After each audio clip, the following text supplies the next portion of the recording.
meanest? Sure enough. Am I the prettiest? Sure enough. Am I the baddest mofo low down around this town? Sure enough. Well, who am I? Sure enough. Who am I? Sure enough.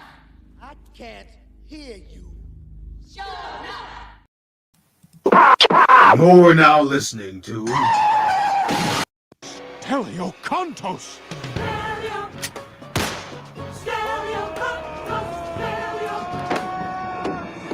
Hello, folks. How are you? You are now listening to Live with Uncle Phil. Ancestrylands, ancestrylands.com, folks. How are you today? Happy Thursday. Happy Thursday, folks. A little bit late today, folks. I had a nap at my age, man of my age, 42. I do take naps. Naps are quite refreshing. Sometimes you need a recharge in the middle of that day. I always don't get so necessarily so great a sleep at night, but I'm here, folks. I'm here. Happy Thursday, everybody. On the West Coast, you're just after the lunch hour. You might have just finished your lunch. You've had lunch now and you're digesting now. You're sitting there trying to finish up the rest of your day, looking forward to going home. Or maybe you're not looking forward to go home. Maybe you're ready to stay at work. Maybe you're going to do a double. Shout out to all the nurses at the hospital I work at, working themselves to death, working overtime every single day just to make some extra dollars, even though the taxes are going up to eat your income, you know? So shout out to you. Folks on the East Coast, everyone's probably right now hitting afternoon traffic, sitting in their cars. Thank you for those who are watching me on YouTube. We're also streaming out of Facebook too as well, on my business page and my personal page, my private personal page. Folks, we've got some things to talk about today. We do. We really do. As you know, I always want to open up with a little, my thoughts. And while I was resting, and a lot of times, sometimes I rest so I don't have to think. Does anybody have that problem? Sometimes you can be sleeping and your mind will still, think. You can't get to sleep because your mind's still overactive, if you will. A lot of times, whenever I have problems in life or I'm trying to solve some things in life, sometimes when I go to sleep, actually my brain is still working while I'm sleeping, and an answer will come to me in my sleep. One of the things I did think of while I was falling asleep earlier today is do do men want to be great? That's the first thing I thought of. Do men want to be great? They're great. When I say great, I don't mean great in the sense of, oh, I just want to be great in bed. I just want to be great in this. I'm talking about, do men strive for personal greatness?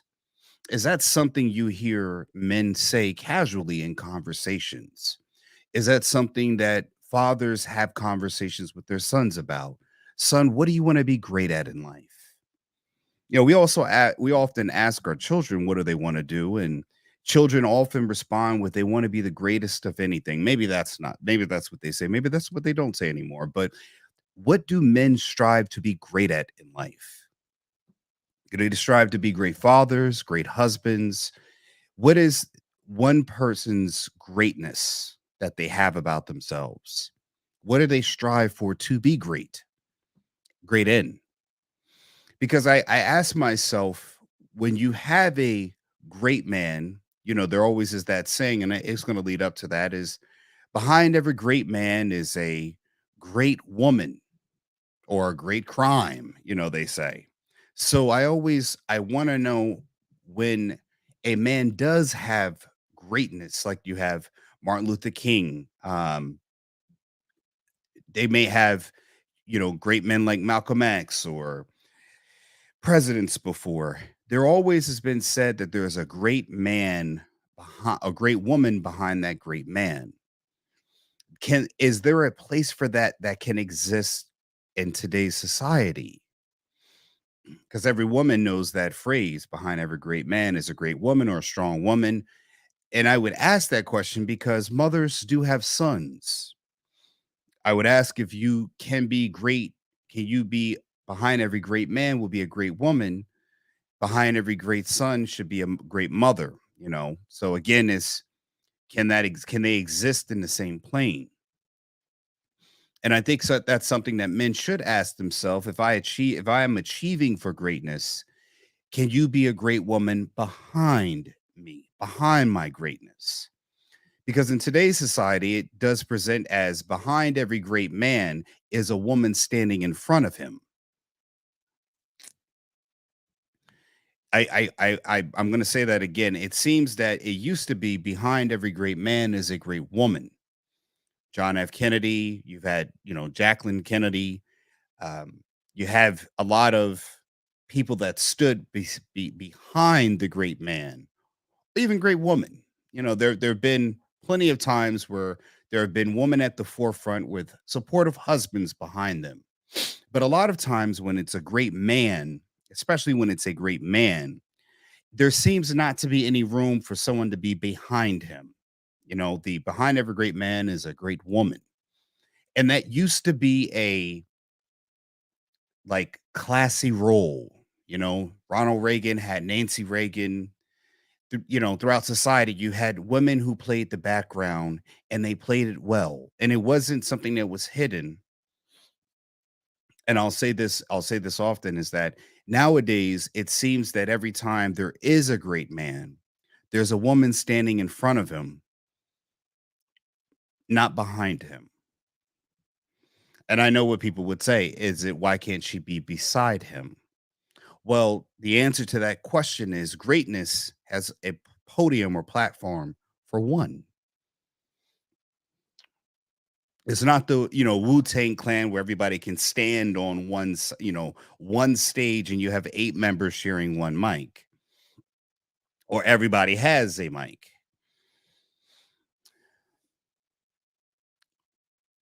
Greatness, in order for greatness to be achieved, the road can't have other people trying to trample on one person's path. We talked about that yesterday, the climb up to the mountain. And I ask myself this because it does seem that sometimes when a person is trying to achieve greatness, what others want is that person's glory. The glory is not meant for them. In the case of Martin Luther King, his greatness was not meant for Coretta Scott King. Because at the end of the end of that journey, if you will, led with his assassination.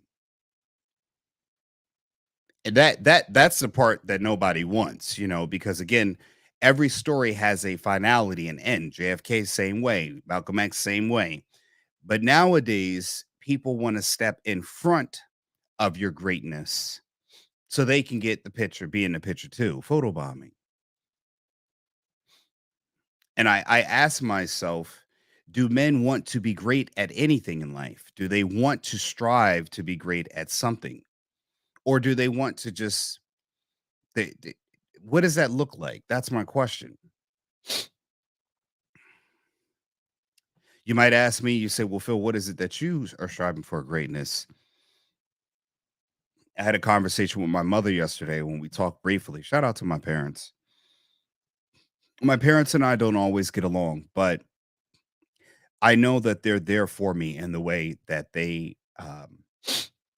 my mother listens when I'm able to talk to her, and my father gives me counsel or advice, even sometimes when I'm not, following his wisdom as he says it. But I think that, you know, they're listen. My father listens to when I talk.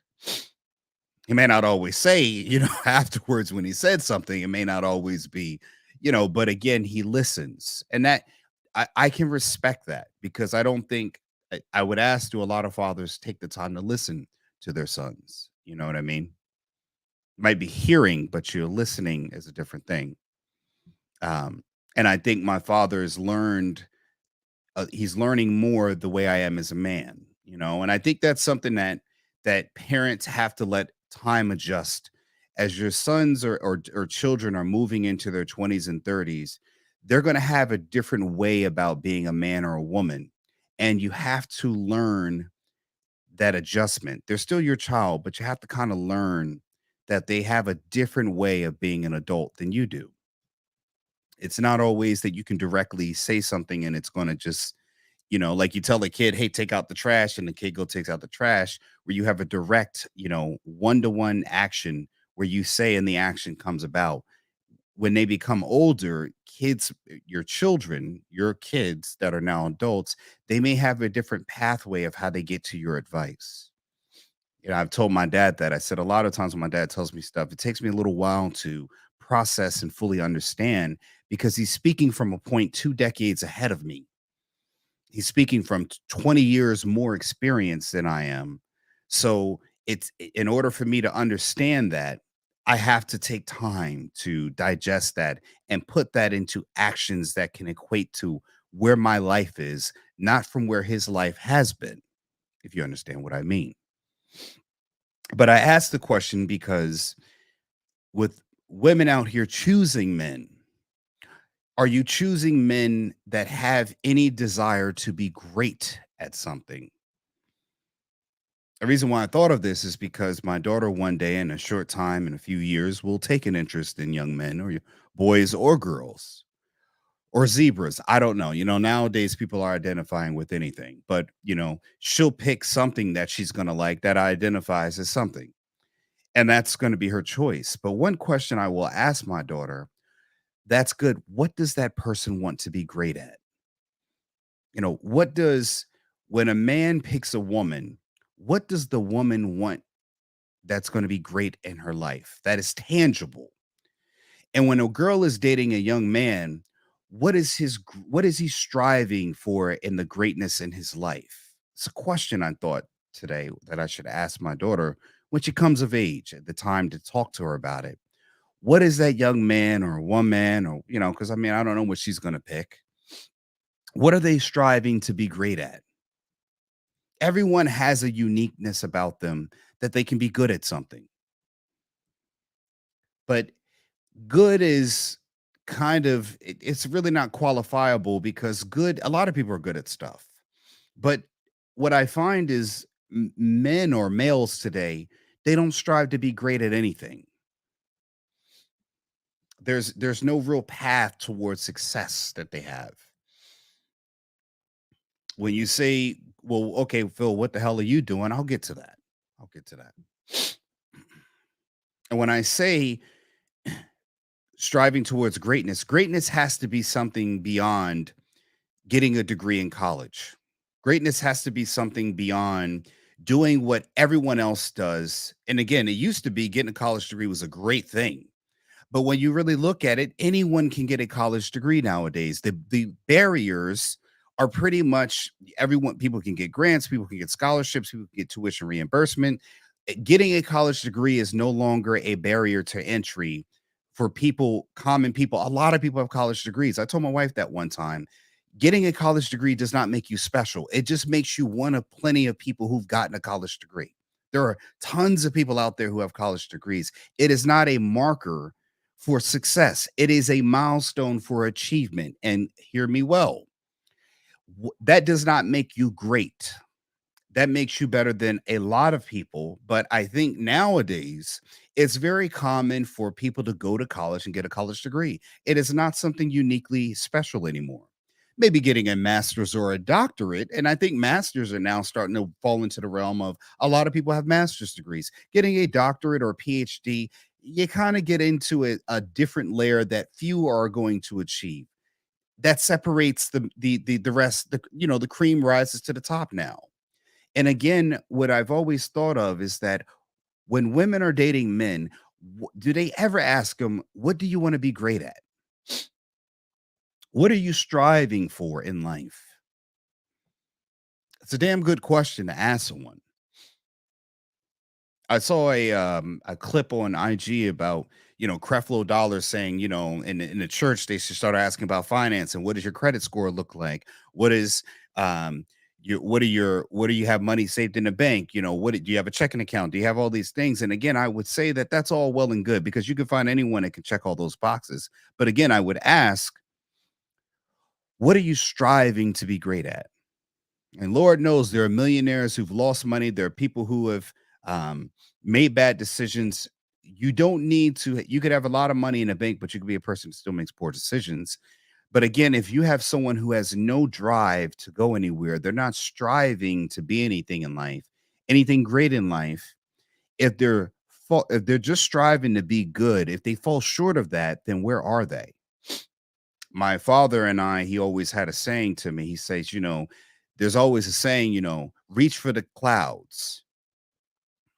And he always never liked that. He said, because if you reach for the clouds and you fall short, or reach for the sky, they always said. He had a problem with that. I grew up with my dad saying this, quite very smart when you want to inspire a kid. Or they say, reach for the stars, and that became the next one. Reach for the stars. That was a great saying, all these little euphemisms. Reach for the stars. My father said it's still not enough. He said, if you try to reach for the clouds and you fall short, where are you at? You're back on the ground. So if you reach for the stars and you fall short, you're just in the clouds. You haven't left the planet yet. He would say, reach for space, because if you fall short, you're amongst the stars, well beyond the clouds and the sky or whatever else people want to think. But it was to shoot for something so far.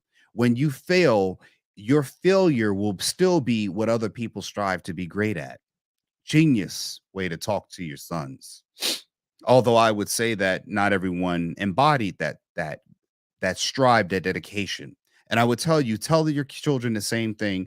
Tell the people around you the same thing that my father has told me. When you strive and you want to reach greatness, reach for space.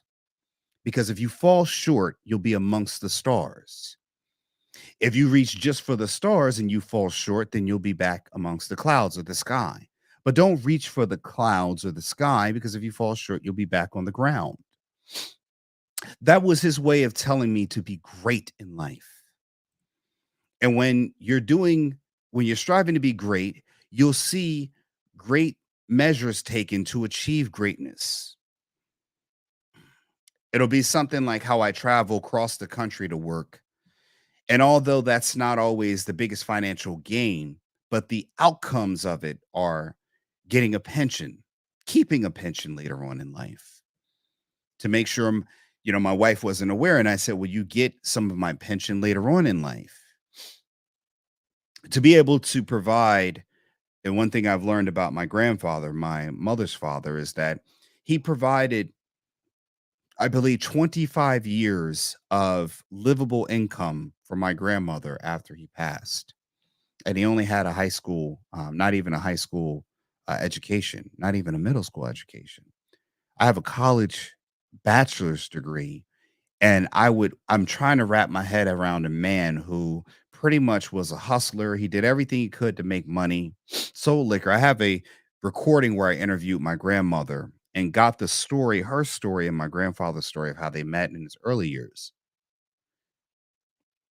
And it fascinated me to know what my grandfather did, not having a high school degree or high school education or diploma, and how he hustled his way into the point of, when he passed, he was able to leave my grandmother with 25 years, a quarter of a century's worth of income for her to live off of. Now, I mean, she's not living like, she's like an ex-wife of Trump, but, again, she's able to live 25 years. Now, wrap that around your head, 25 years. And I know my aunts and stuff like that are helping and supplementing in certain ways, and uncles too. But again, to be able to have 25 years worth of income left over, and you've only got an 8th grade education, no less, back in the mid to late 1900s, that's a hell of an impression there.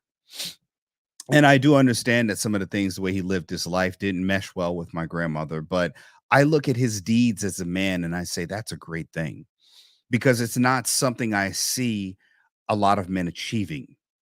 That's not something most men who would deem themselves great can do and leave someone that long after them. Sorry, my allergies are going up. And I look at, getting a pension, something that, I'm 7 years older than my wife. That's something she will have coming in long after I'm gone, because she's 7 year younger than me. And I'm older. So, and also, men tend to die before women. So she would be able to live off, the moment I'm passed, she has 7 years already to the good before she reaches my age, and then however long her lifespan is afterwards, that she would collect on my pension. And at that stage in life, you can't get back opportunities you should have taken advantage of now. And again, today at early 30s, now she's in her mid approaching her mid 30s, you may not appreciate that the same way you would when you're in your 60s or 70s and life is hard now. A man who doing certain things, and I'm not specifically saying this about my wife, but the staying here and working at a local job that would give me the benefit of coming home and always seeing my children instead of being gone for a moderate amount of time out the month, where there are days that go by that I don't see them. That's a sacrifice, a big, great sacrifice, especially since I have a newborn at the house or a 6-month-old, that I got to do great things in order to achieve greatness. That also allows me to come and build this podcast, to grow a land business, to be able to build business credit, all from a guy who has almost 20 years of being a nurse and decided to do a business just about 5 years ago. I took a course. I got, not even like a certifiable course. I just took a course where I learned how to buy and sell land. Started doing it, became a little bit better at it, bought more properties. And along the way, somewhere along the line, I created a business behind it, then got a YouTube channel. The guy was on Facebook. Facebook just spammed my website. Now I can't use my website. Then I said, okay, you know what I'm going to do? I'm going to get a YouTube channel. And here we are, almost 55,000 subscribers later. Last night, in addition to that, getting business accounts, getting a line of credit, not a line of credit, a credit card, a business credit card, 50K limit. It was a very good achievable thing. And the reason why I say that is not to flex or that, but that's building a business from scratch. I'm not a big real estate entrepreneur like Grant Cardone, and that's not a shot to him. It's just that I'm growing. You're literally watching me build a business day in and day out, using a podcast platform, using my Facebook channels, you're seeing me do the steps along the way. And what I'm teaching or imparting upon people is wisdom that I'm learning through my actions. This is not one of those, these other podcasts that get out here and interview people and give you all these, good lines. This is a person who's doing it day by day. You've seen me at the Melanin Markets with my marketing executive manager, Eric Kennedy. You've seen us boots on the ground talking to people about land ownership. You're seeing me talk about having your children work in your business, to the fact that I actually started doing it. My daughter actually is beginning to work in my business soon. I'm actually going to draw a contract up this weekend and she'll sign it, and she will actually start collecting an income for my business. If it is true that, and I'm going to research that a little bit more, that you can pay your children once they're over 7 up to $12,000 a year. My daughter's about to be 9 years old. If you were to do that in 10 years, she'd have 120,000 at 19 years old. That's a great start for a 19-year-old to be entering the world. A dangerously great start, because that's a lot of money for a 19-year-old to try to manage. So I would obviously have to take steps to make sure that she does not have full access to that's a little bit layered. But by that point, she should be well into running my business just as I do. And in fact, I would hope that she's the one doing podcasts, and I'm more of have a studio and a place where her and my sons are all running podcasts or doing a whole YouTube format between just the three of them in their own separate venues. Now that's a business model. My greatness is not my own journey to my personal greatness. My greatness is my investment into my children. And what do you mean by that? Well, investing into them during the pandemic, getting them to skip, educating them to that point, teaching them about business and ownership. And I talked to my mom about this yesterday, and I told her, I said, imagine if you and dad had did this with my brother and I. If you guys had that same format. And I told her, I said, this is not a blame on my parents, but imagine if they had the knowledge I had, the knowledge that I'm imparting to you right now. Imagine if you had that same knowledge and you were working with it in practice. And imagine how that would have been for you if your parents had done it and you were in the driver's seat where my daughter's going to be at 19, 18, 19, having near 120 grand. Hopefully it's more than that because we're investing in things like that. But where she's at 8, 9 years old, collecting and saying, man, I'm making, it's 5, 10 grand a year at 10 years old. Imagine if you were 10 years old and your parents had you working in their business in some capacity, paying you that amount year after year. Now, see, this is rich business people's game that you won't hear on the IG clips or the Facebook shorts. But again, you're hearing it from me in this format at 26 minutes in. And now people would say, well, what gems are you giving? And it's, again, the gems are it's a process.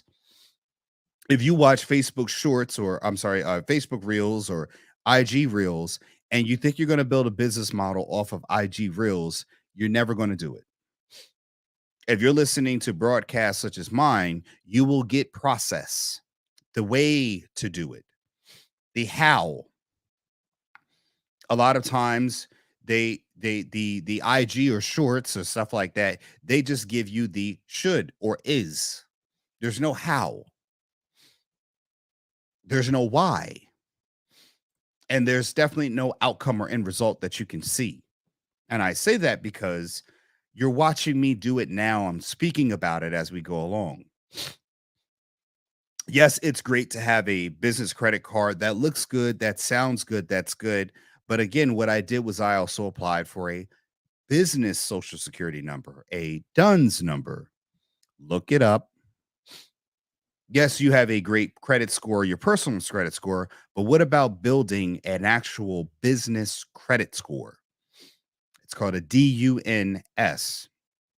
It's a website where you can apply for what is a business social security number. So when you are getting business lines of credit and things like that, you actually can apply for more credit, and you have a credit score that is being built for your business.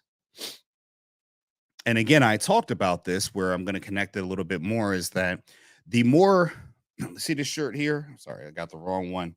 It's an Ancestrylands shirt here. So this is a polo. Now, if I have a coat, that's an Ancestrylands coat. I have a hat, that's an Ancestrylands hat. If all my material that I wear is an Ancestrylands model, when I go to write off on my business taxes, I write off the whole amount. When you buy a dress to go out to dinner at night, as a person without a business, you don't get to write that off. This is tax game, not tax law practice, but understanding a business write-off, you write off the whole amount.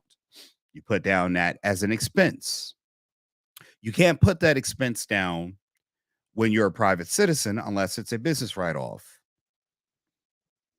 That's the difference. You have to understand tax code. I told my father yesterday, I said, yeah, man, I owe the government about, well, not just the government, I owe the government and a few other states because I have to, file taxes in different states where properties are. I owe them about 25K. He goes, ugh, I'm actually getting money back. And again, when you don't have a business, you understand that when you get money back in the form of a refund, the government has already taken your money in the form of taxes out of your paycheck, invested it, made money with interest, and they are simply refunding you back what you lent to them tax free. They've gotten a tax-free loan. Interest, they got a loan. You've given away money for someone to make interest off of. When you owe, that means you haven't given the government enough, and they give you a little penalty. It's not as much as they would when they're taking out taxes, because they're making more money off your money. Am I saying that you shouldn't pay? No, I'm not saying that. I'm just saying that when you get a $5,000 refund, that means the government has taken your money, made money off your money, and given you back with now inflation what was less. That $5,000 actually is less than if they would have given you $5,000 a year before. People don't seem to get that.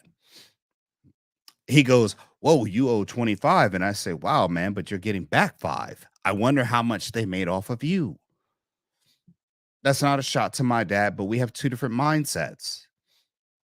I don't mind owing them amount that I can pay them simply by writing a check.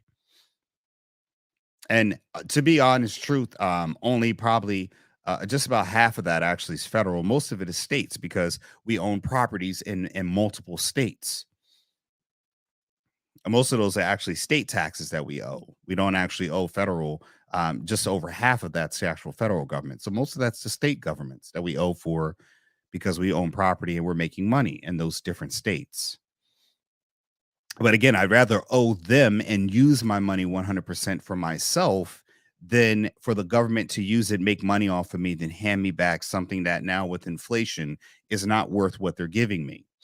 The 5,000 they're giving me now is actually less money than it would have been if you gotten 5,000 a year ago before inflation came. And again, the tax system is set up for people to think that the refund is a good thing. It's set up for business and capitalism. It's the reason why you're not taught business and capitalism in school, because you're sent to school to go to work to get your money taken out in taxes so the government can make money off of your money. That's the reason why. When you understand that, you start to shift your mindset. And again, it's been 5 years I've been in a business now. I've actually moved to think more of how can I write more things off under business expenses. When I want to buy a watch, can I buy a watch for a business expense? I won't buy it just because I want to buy a nice watch. Can I buy it, and write it off as a business expense? Because again, if I'm making money and I'm going to be taxed and dealing with inflation, I want to be able to write off things that I have to pay for. The more I can write off that I have to pay for, the more I'm able to actually recoup some of those payments back, those expenditures back, because now I can write them off as a discount on what I'm making for my income and my business, my land business, whatever business you do. But don't forget, the government taxes you, makes money off of that income. Then you got to go and pay state or local taxes when you go and buy the actual item. When you go and buy anything that you buy, you have to pay taxes on that. So now you're being taxed twice. Don't forget that. Then if inflation's going, now you're kind of just being double, triple dipped by the time you actually buy an item. And you don't get none of that expenses written off when you're a private citizen without any kind of business. This is business game you're getting here. This is why I keep talking about you should have a business. If you have a business, you should try to get business item, clothing wear, hat wear, anything you can buy. Try to move it more into things that qualify using a CPA and for a business. When you do that, that expense can now be written off for business expenses. Again, you need to have a profitable business. But when you're a citizen working every day and you're getting tax from the government, then you're getting state tax and you're getting local tax. You're also getting taxed 3 times, not even including inflation, not even including when businesses pass on expenses to you in the form of their tax. When business get taxed, they tend to pass those expenses on to you in the form of higher prices. So you're getting taxed 4 times almost. And you have no way out of getting back some of that money. You can't make a dent into it. This is the reason why I say you should be claiming more things under your business. You have to try to find a way legally to be able to write things off and put them into your business. You have to work your business into being your main life, where I would equate it to Batman. You have to find a way for your business to be Batman, where your personal, who you are as a person, the things you expend are more like Bruce Wayne. It's almost like Bruce Wayne is mostly Batman, and what he does in the daytime, Bruce Wayne is the smaller part of his life. That's what you got to do with a business. So I ask is that in order to do that, you have to be striving for something great. You have to be beyond you go to work and come home and you're going to decompress at the end of the day. Lord knows when I started this business, the first thing I did when I started the business is I had to also go to work and then I had to come home and work in my business. I was working 2 jobs. Building a business is a full-time job. And I also had a regular full-time job. Well, part-time, full-time, and then, dealing with a family. I was doing something greater than just going to work and coming home and clocking in and clocking out. There's nothing wrong with that. But again, when you want great outcomes, you've got to do great things. You're going to be hard things. There is no flat road to greatness. It is a mountain climb. The bigger the greatness, the higher the peak. And that's what you got to be prepared for. I asked earlier for those people coming in, behind every great man was supposed to be a great woman. But nowadays, it seems like behind every great man is a woman standing in front of him. Take my meaning. I'm asking, can women be the greatness behind the man, or do they always have to be the one in front? Because that would not make a great man. It would make a woman taking his greatness. And if a woman is to be great, can she have a man behind her, a great man behind her? But it would need to work both ways, because greatness is not something you pick, it's something you strive for.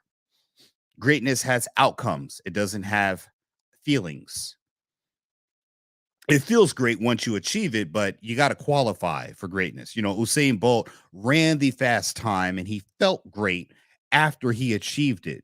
But a lot of times you have people walking around here high off mediocreness, high off achieving milestones, not really greatness itself. And people would say, why do you have to be great? I would say, well, if you're just average, then you're going to get average results. And if you fail or falter at being average, then you're not going to be, what's below average then? If you have an average life and things get harder, then your lifestyle goes down. And again, what are you striving for? When you talk to a woman, what does she want to be great at? What is she good at? Lord knows I've met tons of women in my life that tell me that they can't spell, they can't write very well, or they can't do this very well. And again, their greatness was always tucked inside their looks. They didn't strive for anything beyond what they could produce in the mirror. And I would say that over time, as you age, that greatness will dwindle away. What is left behind? And true greatness does not dwindle away. Martin Luther King's legacy is not dwindled. Malcolm X's his legacy has not dwindled. It stays great. That's what greatness does. And if a man is to be great, if a woman is to be great, then behind them behind, not in front, should be someone that can support that greatness. And that right there is for people who are striving really to be great. They should be able to see someone behind them, someone from behind that is not in their way. The reason why you should ask a man or a woman that you're particularly dating, are they striving for greatness? The reason why is that if you're going to put your hands or leadership into, or your destiny into someone else's hands, because again, we like to think that there's always this 50-50. Even in the United States, there's a hierarchy of leadership. Every step, there's a principal. The principal has a superintendent. Employees have a manager. A manager has a director or a supervisor, or regional director. Once you start forgetting that there is a hierarchy, a parent has children. Can't be a parent if you don't have children. There always has to be some underlings from there. So, and again, when the parent does not have control over the children, then the employees or the chickens run the hen house. There's no one there running it. It's called chaos. When you're achieving greatness, there has to be someone at the head leading the way. You can't have people swaying the greatness, the path. You can't have people constantly changing the path. For instance, if you want to take it this way, you're trying to go out somewhere, you and a group of friends, okay? You have your mind set on going to your favorite bar, restaurant, place where you know you'll have a good time. You'll have a great outcome. Maybe you'll see the nice girl with the fat booty that you like.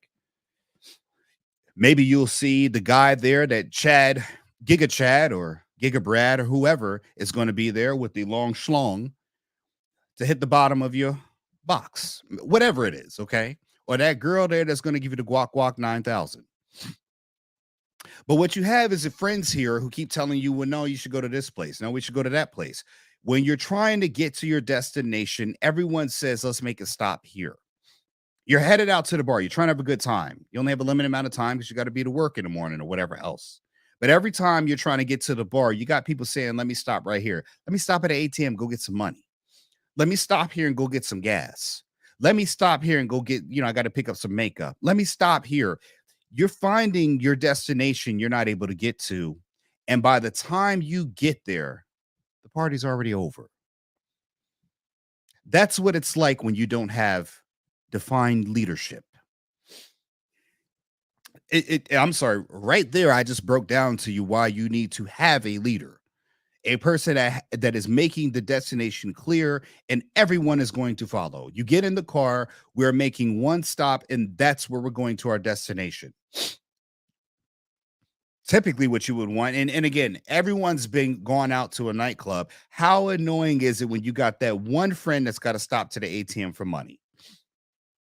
You're trying to get there and you can't get there because you've got to make two stops. The person driving, they don't have gas in the car. They got to stop, get gas. Then somebody got to go get blunt wraps or smokes. Or somebody got to go. You got to get all of this stuff and you're ready to go. And everybody's got to get a stop to get something. How annoying is that? That's the part about being great. Greatness, you got to have a path and everybody's got to follow. And what you'll see is people will make concessions for people like that. Anybody who knows me from college, my college buddies, they'll tell you I was very aggravated. And I told people, you better get all of this stuff. Go to the bank early in the day. Go get gas early in the day.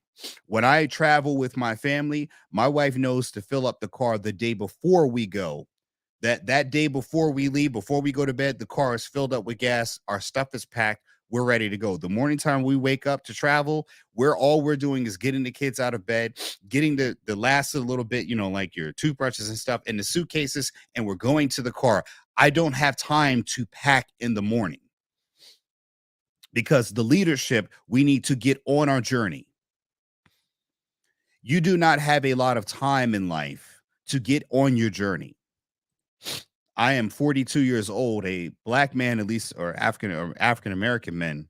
Our life expectancy is somewhere around 71, 72 years old. I have 30 more years to achieve what I'm looking to achieve in my lifetime. 13 more years. I don't have time to play with people who are going nowhere in life. Even if that means that's my wife. I've let her know a long time ago, stay out of my way when I'm looking to achieve things. And she's done that. It's helped us. She has to accept being behind the great man when I'm going on the journey and the path. Now, when we get to the top, everybody can stand at the top of the mountain, but you still got to make the journey with me. You still have to follow behind, even though I'm taking the wind. And I see that breakdown happens a lot because not everyone's willing to follow behind the person that's great. Imagine if everyone else was trying to get on the stage to talk and have their say at the Martin Luther King's I Have a Dream speech at the Lincoln Memorial. Imagine if every time Martin was getting into the speech, he was interrupted by Jesse Jackson or someone else. They needed to have a say. Shout out to whomever during the speech. No one would be able to hear him. His speech would not be clear. And that's what I'm talking about. You have to have people behind you, not in front of you on the journey to greatness. Conversely, not everyone can lead. If you do not want to be the leader and take all the wind, all the headwinds, then what you've got to do is put a person that can lead very well in front of you. If you cannot trust that person to be a good leader, then you should either not follow them or find another leader that's better. I've said this before. The last thing a person who is following a good leader could do to mess up their chance of being successful is do things to get in the way of the person that's leading. When you're in a relationship and you have someone who is proficient, who's on their road to greatness, the worst thing you can do is try to take the reins and start dictating where the journey's headed. It's literally you shoot yourself in the foot.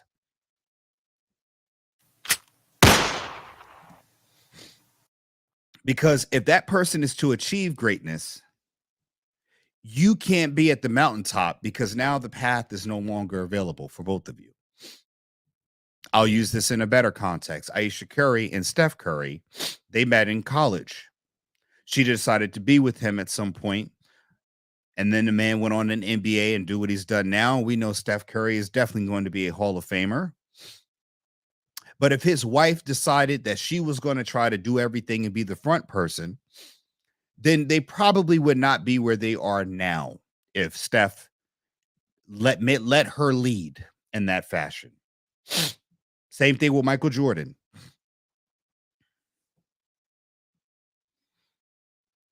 You could say the same thing for Scottie Pippen, because now we see what happens when someone wants to stand from being behind a man who's great. And now we see what happens when she moves to the forefront. We now see that now that she has the limelight, the fame, the success at the top of the mountain, when she now takes the lead, we can see where she's headed on her own. But in order for Larsa Pippen to be a name that we know nowadays, she had to be behind Scottie Pippen and let him be great.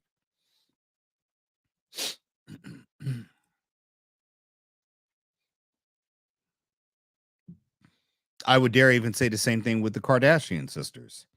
Kim had to be the front person up there in front before her sisters could come out at the top. She had to get to the destination first before Keeping Up with the Kardashians became the mainstay. She had to be the desirable model for all the people to build that brand behind. And then it opened up the doors for her sisters. And again, what we see constantly is the people from behind, when they come up front, doesn't quite work out the same. Rarely it does. And I think that's a great example from the woman's side to see how it works when you have a woman leading and then the behind her, now they come up to the forefront. Now you might say that, Kylie Jenner, and that's a different story because they're actually another generation. So that's just a generational pass through. But again, in the beginning, the Kardashian, the Kylie, none of that road would have been made had Kim not been in the front. You don't have to like them. I'm not endorsing them. I'm just making a female equatable example to the Jordan example, to the Steph Curry example. I can bring one up there in the female world to show you that if Kim had not been up in the front, if she was not pushed up to the top of the mountain and brought the rest of the Kardashian group up there, they wouldn't have never made it up there. The reality TV and all of that stuff, she opened the door for all of that to become what we now see as the Kardashian, model, the brand there, for all of them to be up in there, for the Jenners, the next generation. And that's what I'm talking about. The person that is striving for that greatness, it's a one person going up there to the top. The road, it's a one footprint in the sand that leads that journey. There are footprints coming up behind them, but you're walking in the footsteps of the person that's going to be at that mountaintop at the great. I don't think anyone would say that from the foundation of Kardashians, that Kim was not the front person, the greatness behind that brand. And I'm not talking about her mother and how they, managed it and things like that. But again, you could say the Ray J tape, you could say that's the start of it. But again, it still was Kim. It wasn't any of the other sisters that began that road to greatness. So it works the same when it's the female model. If Kim had not been Kim Kardashian now, if she had not walked that road to greatness, the whole Kardashian keeping up with none of that would exist. So you could say the same thing about Jordan. Jordan had to be great. We didn't hear about his wife until it was over. Same thing with Steph Curry. Steph Curry became great. Then we heard about Aisha and she got her cooking and all of that stuff. On the road to greatness, you have to be behind the person that's going to be great, not in front of them.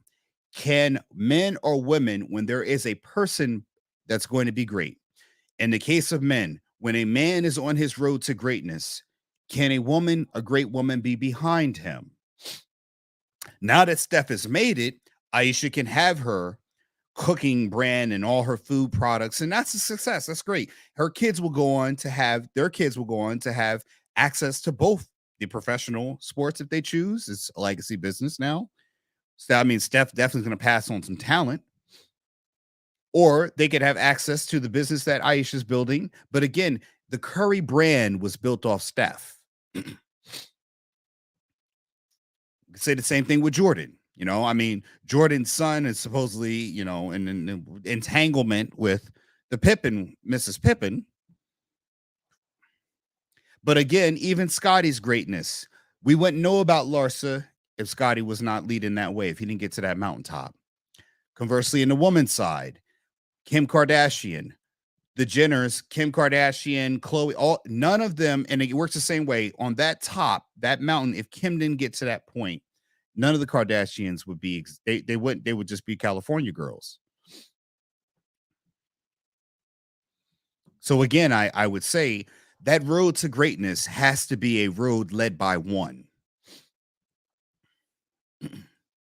You might not realize that even like the Wu-Tang Clan, when the Wu-Tang Clan came out, they rose to prominence, but they really took off when Method Man took off. That's when they soared.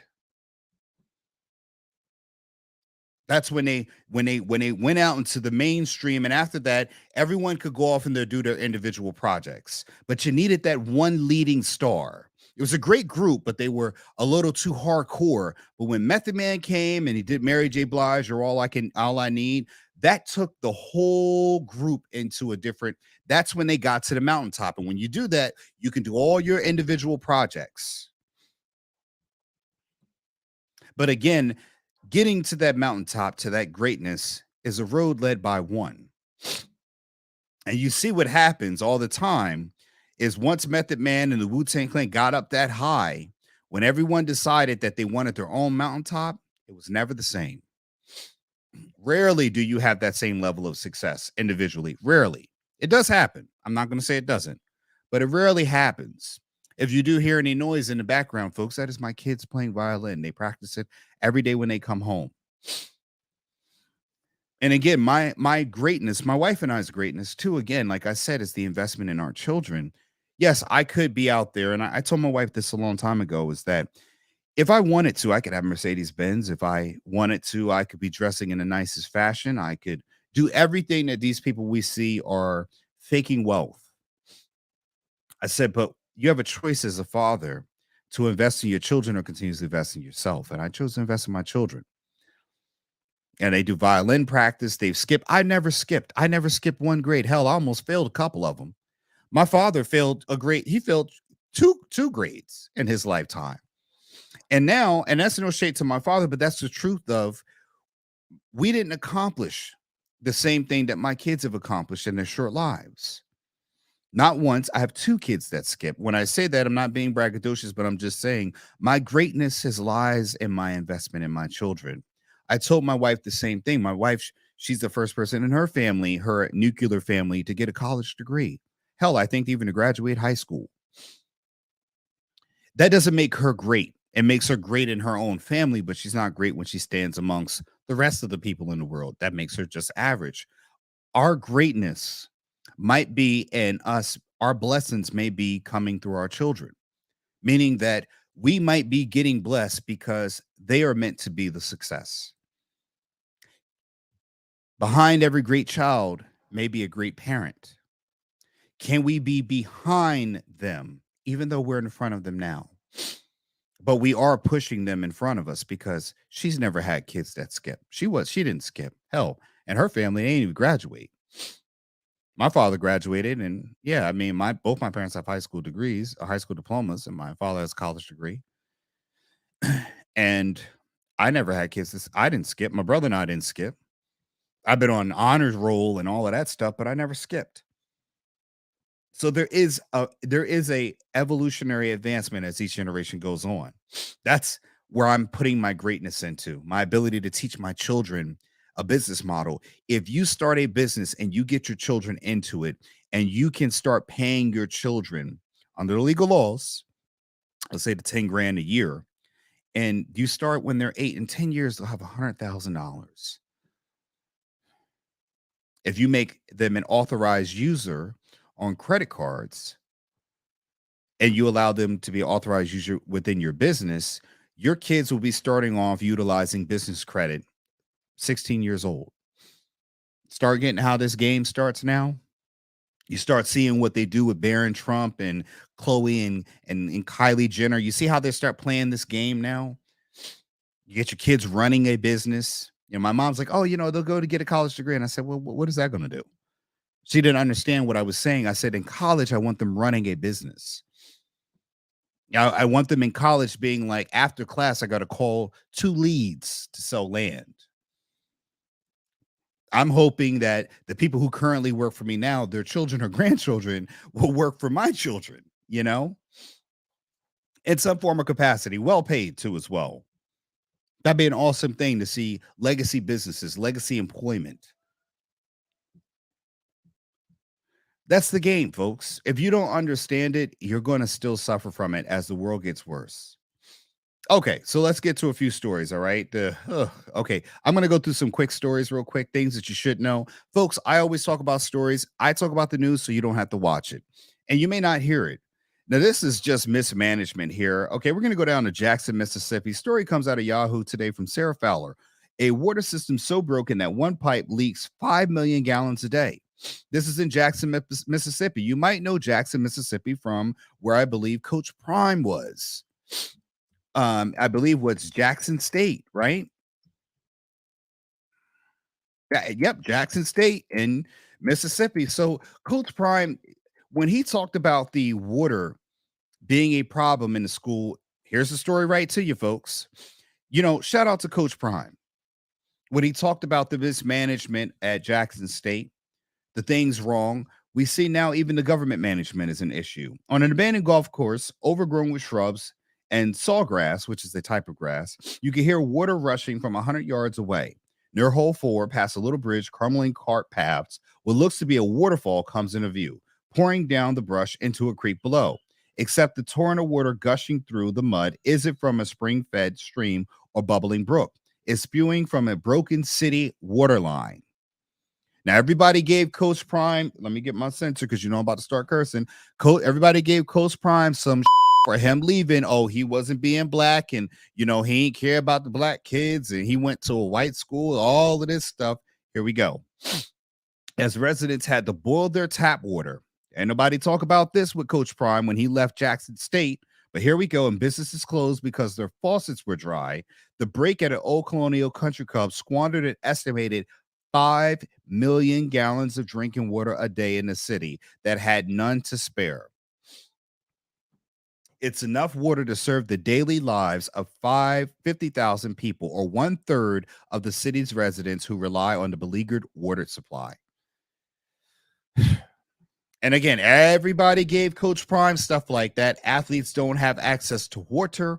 Hell, the citizens don't have, or the residents don't have access to water. What's a man to do? I mean, right now, it looks that, once again, everybody went ahead and jumped on Coach Prime. At the whole, he ain't black enough. He don't, he ain't standing around for black folk in a city where you have 5 million gallons of drinking water a day being leaked in a place where they had to boil tap water because the faucets were dry. What's going on here?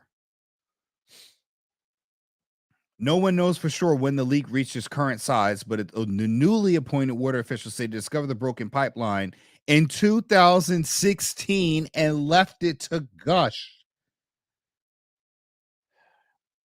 Even as it gouged out a swimming pool-sized crater in the earth, and city residents were forced to endure one drinking water crisis after another. And again, I'm going to say this, and I'm going to say this, and I mean this with every little bit of whatever you want to take it as. The problem is the crab and bucket mentality. We expect great things out of people, and we don't do anything but become a weight for them. Coach Prime did something great. Undefeated season with all the just the school adversity, the city adversity for the residents and the students. And lo and behold, they knew about this, what is now 7 years ago, and they left it. Again, blacks, you want you want community, you want generational wealth, you want these things, but you won't do the things to make sure that stuff is in place to allow greatness to happen. What we want people who are great to just give us their greatness. We don't want to work or provide an environment for greatness to thrive and be allowed to become even greater. When you see schools like Colorado University, what they do is they have an environment that allows greatness to come in and become even greater. That's what's missing. And we see at Jackson, Mississippi, where Coach Prime was, 5 million gallons of water being spilled out a day. And everyone had the nerve to say that Coach wasn't for black people. He broke his promise. No, they don't even they knew that water was leaking for a whole 7 years and didn't do anything. They didn't care about black residents. They didn't care about it. They just kept letting it leak. So that goes there. That everybody's interested in the check. You're supposed to be great for other people, but they don't create an environment for greatness to flourish.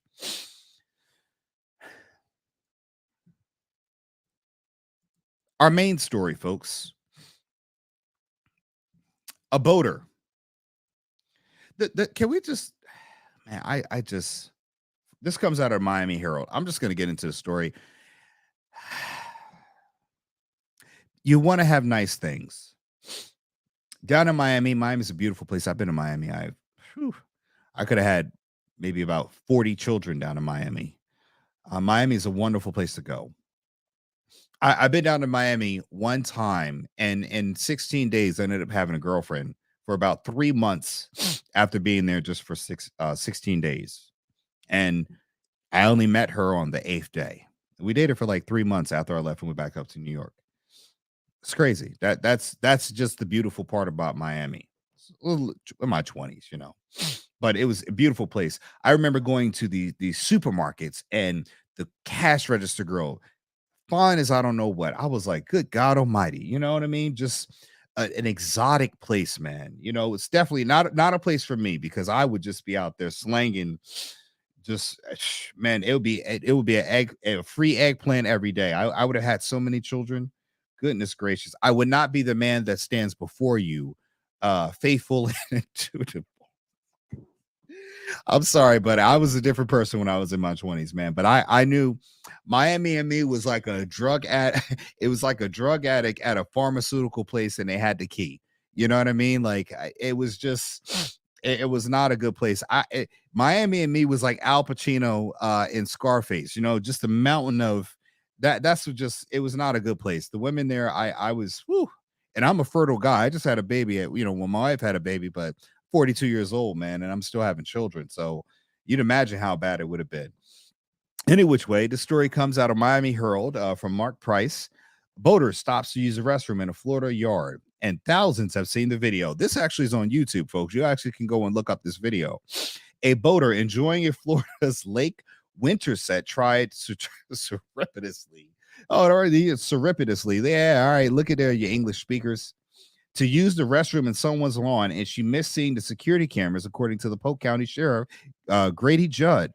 The oversight violation. You taking a dump on my lawn? Look at this right here. This is a woman.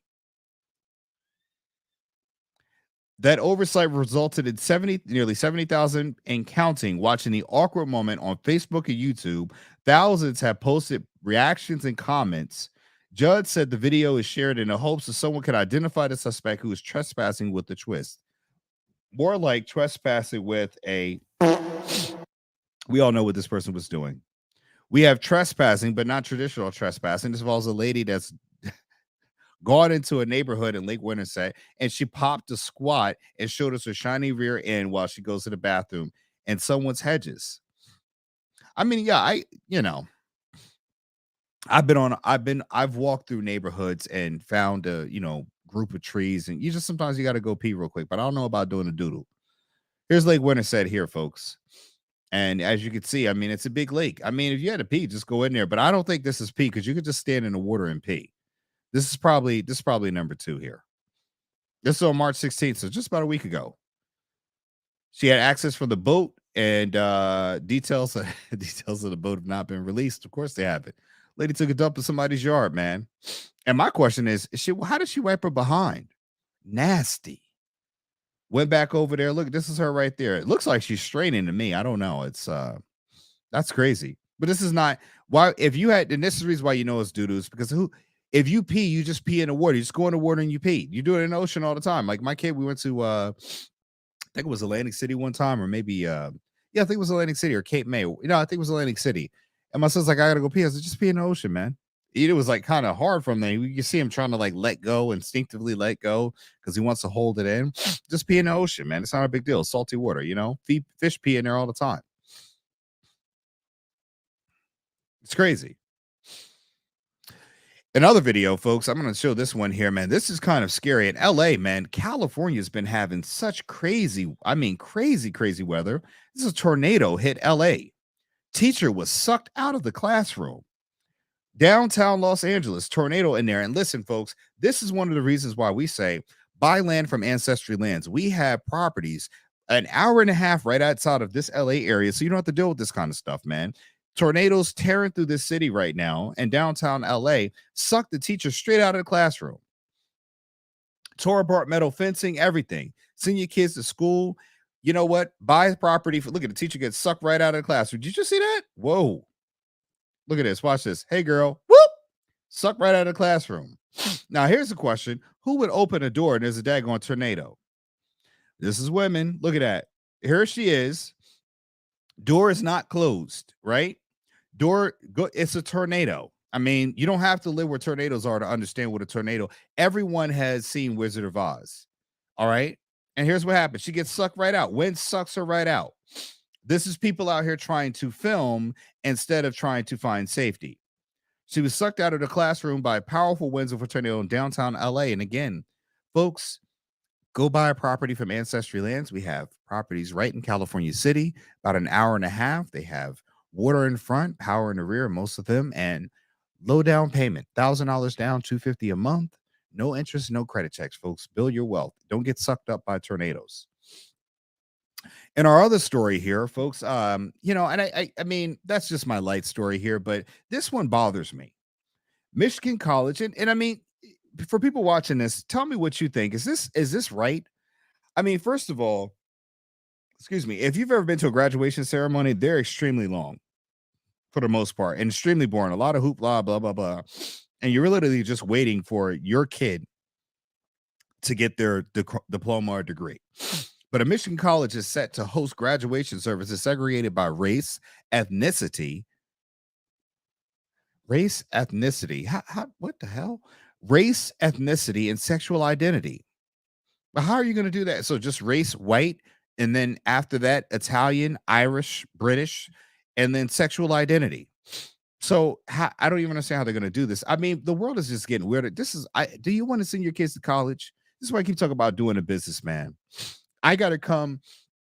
So what you're going to have, if they're a female, you're going to have one for that one. If they identify as whatever, they're going to have another one for that one. If they're white or black, they got to go through that one.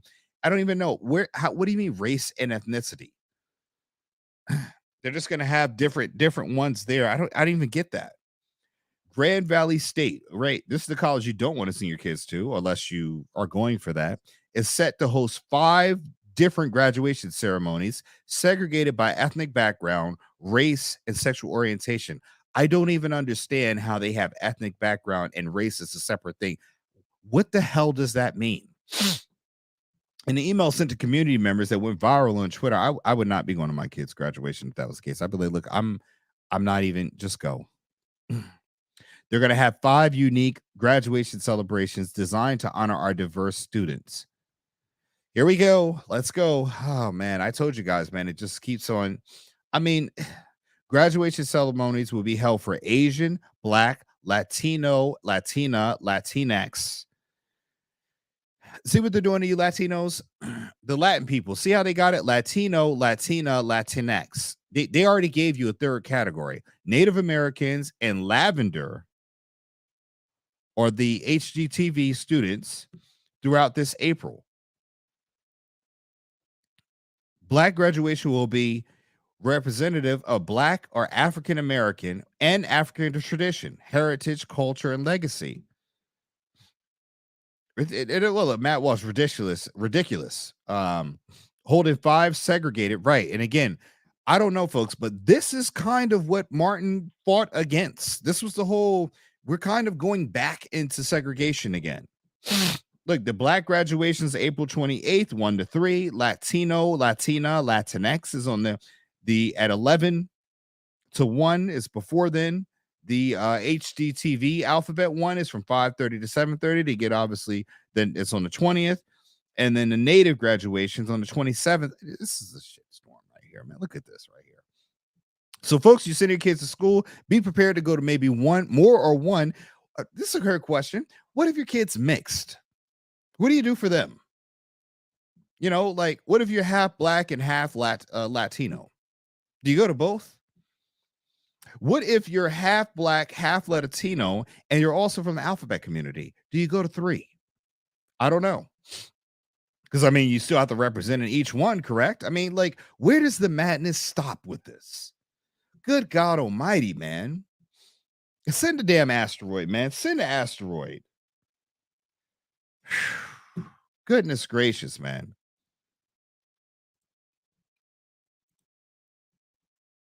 I don't even understand it. What are we doing here? What did the diversity of it? Why don't they have in the same graduation? Why don't you just have the Black students go up then? I mean, we're going back into segregated times. You have segregated. We need to have a Black graduation. You're graduating from college. You're graduating into the whole world to go out there and be in a global way. And it's like, I mean, me as a parent going there to the school to see my kid graduate, I don't know all the other Black people there. Unless this is going to make it shorter, then I'm kind of okay with it. Then if it's like, graduation is too damn long, man. If your kid, like, my last name is Davis, so I tend to go up in the front. I'm like in the early parts. So once I get my degree, we can just get the hell up out of there. But I mean, like, if you're a Z or something like that, man, maybe this is helpful. Maybe this is helpful. I don't know.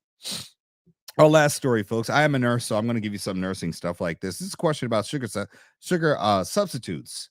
As you know, sugar substitutes, are they healthy?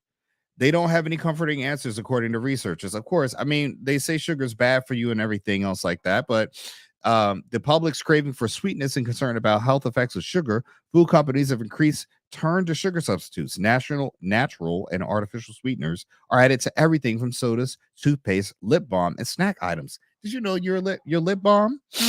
Go get some chapstick, and your chapstick got sugar in it. Toothpaste has sugar in it. Why does toothpaste need sugar in it? And they're saying last month, the study associated with sugar substitute erythritol with an increased risk of stroke. So even if you're using something like maybe stevia and anything else, that could be up on the line, right? We got a whole thing of sugar, Truvia, keto, sweet, all the ones here. I'm on keto, whatever you're on over there to lose some weight and you're fat at. Sorry, I don't want to curse the whole time. You're fat. Something toxic, because something isn't toxic doesn't mean it's not healthy. Well, no. Or that it's healthy for weight management or disease prevention. There has been more and more research showing that these low-calorie sweeteners are not inert and they do have health effects. So, folks, watch out. Concerned about your sugar substitutes, even natural sugar or artificial sugar or things like stevia. They're saying now, folks, that they could have an increased risk of stroke. You're not out the woods just because you're going with the natural sugar, Truvia, Whole Earth, monk fruit, whatever else. They're all going to have an increased risk effect of strokes. It's not clear if they're all healthy from you. So when you think you're going to sit over there and what do they call it? Sugarphobe somebody or be a sugarist. I got people like that, especially for coffee drinking. You're using regular sugar in your coffee. I use monk fruit, and it's like, oh, you elitist. So now you can just tell them, hey, look, you know what? Go yourself. And they just did a story here, and Ancestrylands covered about sugar substitutes may not really be healthy for you at all. So take that monk fruit and shove it up, right? So that's it right there. I'm going to sneak this one in, folks. Yesterday we covered about the man who beat all the women in cycling. So World Athletics bans transgender athletes from all women's events. Look at that. Don't be surprised. I told you. Hey, here we go, folks. World Athletics have agreed to exclude transgender athletes from women's events, overturning an initial recommendation that would have included transgender women with reduced testosterone. See how we have it here? Yesterday's article, it was a transgender identifying male. Today is transgender women. Which is the correct term? Because the woman who wrote the article yesterday about the cyclist who won the women's cycling race, that was a transgender identifying male. Now today they're called transgender women with reduced testosterone. So they protect the female category, but acknowledge the difficulty of the decision, said he did not want his decisions to drift or be kicked in the long grass. It could face legal challenges. Of course it does. But I think, hey, like I told you all, I want all transgender and all the female ones, and I want all the male leagues steroiding it up. But now they're banning it. Today they're banning it. So we'll see if that lasts, folks. But any which way, let's close it out, shall we? Let's kick the music. DJ, hit me. Where's my music at? DJ, hit me. I say hit me. Happy Thursday. Sorry, my rain today. You know, it's raining and happy Thursday, folks. Don't forget to donate to the podcast. $ Ancestry Lands. Ancestrylands.com is where you can go and find properties. We're on YouTube, Pinterest, TikTok, Facebook, Instagram. Where aren't we? I'm on Rumble. Did you know I'm on Rumble? Go ahead and subscribe on Rumble. I'm over there. I'm building it. It's a little slow. I always forget to post on Rumble, but we're on Rumble. We're building everywhere, folks. I am literally everywhere. Folks, we talked about leadership, greatness. Can you achieve it? Do you want to achieve it? If your daughter is worth her salt and has any sexual marketplace value, you should be asking her to go out or look out for a man who's looking to achieve greatness, a young man who's striving for something great. Not his greatness is in his accolades of being just a male or he's going to get a good job. He needs to strive for something more than that. Reach for space. If you fall short, you're amongst the stars. Don't reach for the clouds of the sky. You fall short, you're amongst the ground. You're back here with us mortals. We talked about the boaters taking poops in your lawn in Florida. Lake Winterset, folks, please watch out. All the residents of Lake Winterset should try to put something to block their yards because they're going out and taking dumps in your yard, folks. I don't understand that. Keep the security cameras on and film the boat. Get the boat. Identify the person. Is it Florida stand your ground law? So I mean, this world's pooping on your yard. Can you clap them? I don't know. Questions to ask, right? Florida's a stand your ground law. So I mean, if a person's trespassing on your lawn, can you clap them? You just came there to take a dump. I mean, who decides to do that? But I mean, people these days, right? You go to school, but you can't buy class. Speaking of class, the teacher's class dismissed as the teacher was sucked out of the classroom from a tornado that went in LA. When has LA ever had tornadoes? Yeah, I remember a time in the East Coast where we didn't have tornadoes. We got tornadoes now. Now they have them in LA. It's crazy. So crazy. Sugar substitutes. Don't let people, when you're drinking coffee, tell you that their sugar is better than yours. Research says that sugar may be dangerous all around, no matter what substitute you're using. Tell them to go shove it up their right? Coffee elitists. Sugar people think your sugar don't stink. Your sugar's not better than mine just because you use monk fruit and I use regular Splenda. They're still increasing both our risk for strokes. It's ridiculous. World Athletics bans trans athletes from female categories, folks. We won't be seeing anybody with reduced T. We'll see how long that lasts. Folks, any which way, I'm your host, Phil Davis. Live with Uncle Phil, folks. Take care. We'll see you back tomorrow. Have a great week, folks. Close out Friday great, all right? Enjoy the rest of your Thursday, folks. Thanks for tuning in. We'll see you tomorrow. I hope you've been educated, enlightened, and entertained, folks.